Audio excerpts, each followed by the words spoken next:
সেই ম্যান, এটা তো ভাই পূর্বাঞ্চল রোডের থেকে সুন্দর ভাই। এটা থামবা নাকি মামু ছবি টবি তোলার লেগা? থামা যায় কিন্তু, সেই কিন্তু একটা ছবি তুলি মিয়া লও, একটা তুলি দাঁড়াও। কি সুন্দর একটা জায়গা, না তো লোভ লেগে গেল ছবি তোলার লেগা। এই জায়গাটা দাও, ওইটা দাও তো, কঠিন জায়গা মিয়া। যাক, আমার কাছে জায়গাটা সেই লাগছে। কমলাপুর রেল স্টেশন নিচে এই জায়গাটা আমার কাছে খুব ভালো লাগে। এটা পূর্বাঞ্চলের মতো। হ্যাঁ, টিটিপাড়া বাথরুম না না, তোমার কাছে গোলমেট দেখতে পারবা। জায়গাটা একদম হেভি একটা জায়গা আর কি। যাক, রাতের বেলা একদম ক্লিন, তো এই জন্য আর কি আরো জোশ লাগতেছে ব্যাপারটা, সেই লাগতেছে রে ভাই। যাক, এই রোডটা আমার কাছে অনেক বেশি ভালো লাগলো আর কি।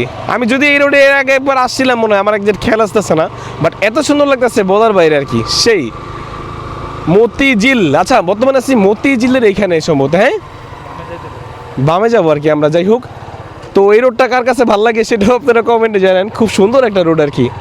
আচ্ছা, এদিক দিয়ে এখন বর্তমানে যাব, একদম পুরো লিট অ্যান্ড ক্লিন ভাই। এখন হলো ফজরের মাত্র আজান দিল আর কি। আর বর্তমানে এখন আমরা বর্তমানে আছি আর কি এখানে। রাস্তা ভালো মতো ঢাকা শহরে না চিনলে আর কি যা হয় আর কি। ও, এই জায়গাটা কি এটা সুন্দর তো জায়গাটা।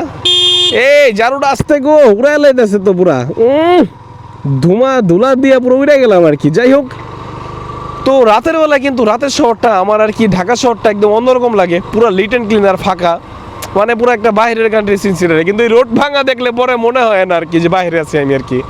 যাই হোক, কমলাপুরের এখানে আছি। কোন দিকে যাবো মামু? সোজা যাবো আর কি।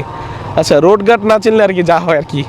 যাই হোক, এই যে আমি তো একটু আগে বললাম যে ভাই বাইরের রোড, এখন দেখি আবার ডাস্টবিনে ভরা। আচ্ছা আচ্ছা, এখানে যদিও ময়লা রাখে আর কি, ময়লা ফেলে আর কি। এই রোড দিয়ে আমরা যাচ্ছি আর কি। জায়গাটা খুবই সুন্দর আর কি, সামনে এইখানে না। আচ্ছা, কোন যাবো মামু? সোজা। আচ্ছা আচ্ছা, হোপফুলি সামনে অনেক সুন্দর হবে, কারণ যেহেতু রাতের শহর, একদম নিরিবিলি শহর। রাতের শহরগুলো কিন্তু আসলে অনেক দেখতে সুন্দর লাগে। হ্যাঁ না,